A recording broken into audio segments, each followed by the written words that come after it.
Hi, this is AA Computer Zone from Bishop Stortford, and today we are going to be replacing a fan on a HP 14-AL115NA, as the customer has reported seeing errors on the screen, sudden turn off our computer, and also the fan, you can't feel the fan blowing or hear it running. So let's see what's going on with this. So before we begin, gently shut the screen down, turn the computer over. Okay, I think we should have 1, 2, 3, 4, 5, 6, 7, 8, 9 screws in this one.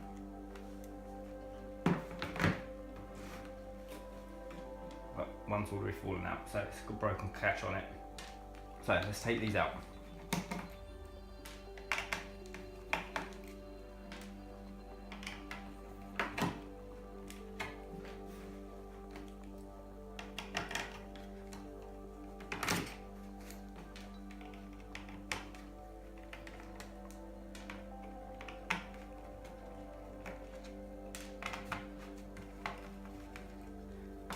The last one will be behind this strip here, around about here somewhere.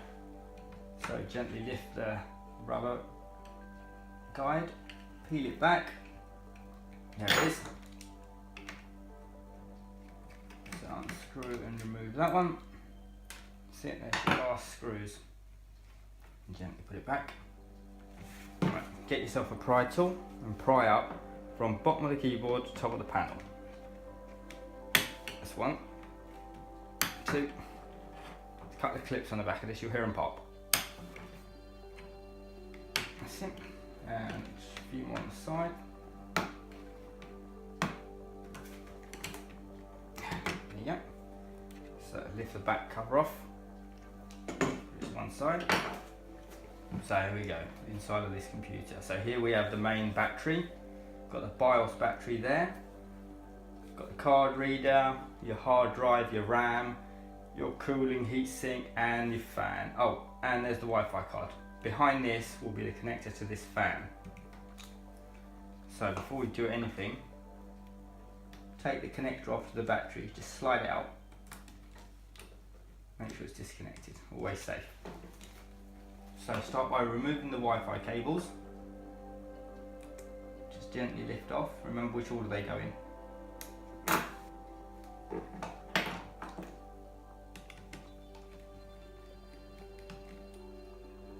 Screw to one side and lift the board out. There's the connectors to the fan.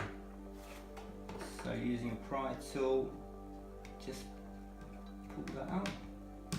Yep. There should be 3 screws on this. 1, 2, 3.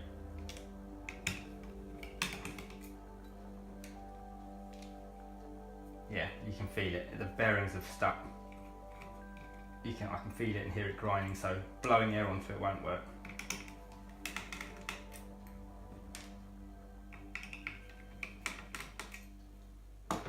Right, lift the fan out. There it is. Get your new replacement fan from HP. Always make sure you use the original parts, otherwise customers will just come back and tell you it's not working. So pop the fan in place, screw it back into pin using the 3 screws. 1,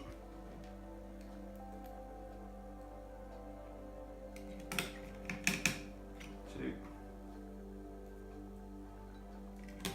3. Plug the connector back into place.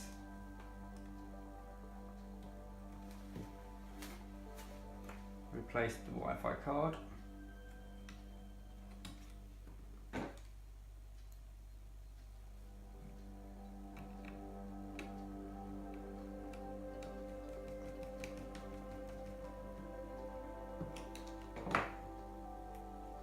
Pop the connectors back on. Be very careful with these because he's damaged so easily. And if you do damage it, then you'll have to replace the whole lot from the screen. 1, they should just pop in gently. And that's 2. That's it, that's all done and replaced. Pop the back on, clip it all back into place, screw it together and test. Hope you enjoyed this video and I hope it helps out. Please give us a subscribe and like. See you on the next one.